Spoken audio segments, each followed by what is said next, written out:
Hello there. I wanted to do this video outside, but Pennsylvania seems to be in the middle of a monsoon season right now.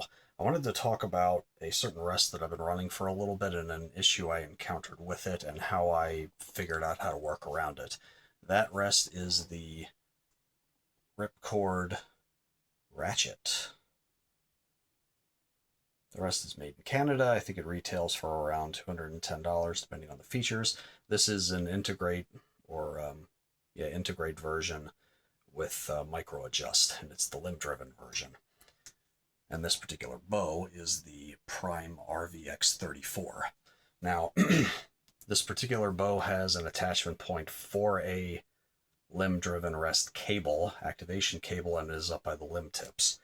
And the issue that I encountered, well, there's two issues with this. The hardest part of setting this rest up was getting out of the package, and then the rest of it was pretty easy. So all you do is you tie off your cable, you tie off your cord, you run it through this wheel here, tighten down a set screw, press down on the launcher. I'm having trouble keeping my camera angle straight. Press down on the launcher, twist the cable, and now your rest is tensioned. The problem with these, I have a very short ceiling, so bear with me if I keep bumping it. The issue with these rests is they are very sensitive to cord location, and they do not enjoy being pulled down too quickly. I had this issue. I tried to attach it to a cable splitter on my Darton, and that didn't work, so I had to I went to setting it up with a limb pad on the limb tips. That didn't work either, so then I moved it up the limb, and then it stayed down. So that's kind of the issue, and that's what happens if you set it up where the limb is, or where it pulls down too quickly. I'm going to try to get a view here. Raised up. Stayed up. Try it again. Press down. You can retension it, but unless you want to have to do that every time. So you can retension it. It doesn't matter if you just give it a little bit, so that's not, or it's really tight. It just does not like being pulled down that fast.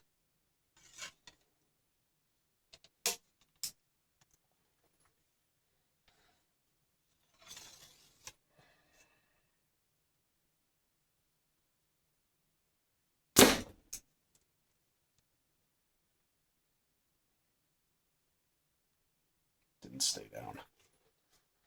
So in order to fix that, you need to not use this and then move the cord down further on your limbs so that it doesn't drop as quickly. And so it's a little bit slower. Now what I did, I have another bow over here. Tight space. But this is the Hoyt Pro Defiant Turbo. And I want to take a second to admire the aesthetics of bows from the 2010s, the mid-2010s, and how they actually look like they had some edge to them. New bows just kind of look utilitarian, in my opinion, and I think they look kind of plain and not as cool looking. I bought this bow specifically because I thought it was cool looking, and because I'm a Star Trek Deep Space Nine fan. Anyway, this bow also has a Ripcord Ratchet attached to it. This is the direct mount version, and the other one is the integrate.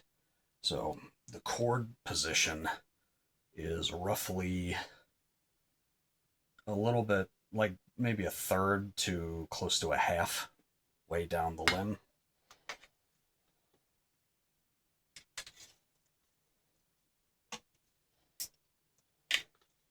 The draw cycle on this turbo is not great.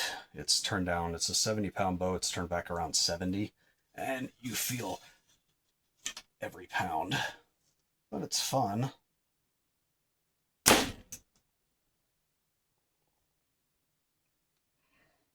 And the launcher stays, or doesn't stay up, it goes down. It functions the way it's supposed to. Let's try one more time.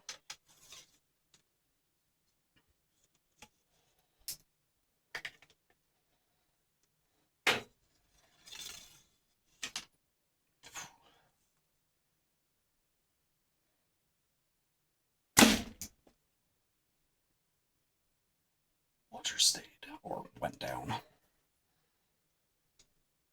I think what's happening is it's pulling, and when it comes down too fast, it's either pulling the gears or it's like skipping a gear or it's jumping off of its track.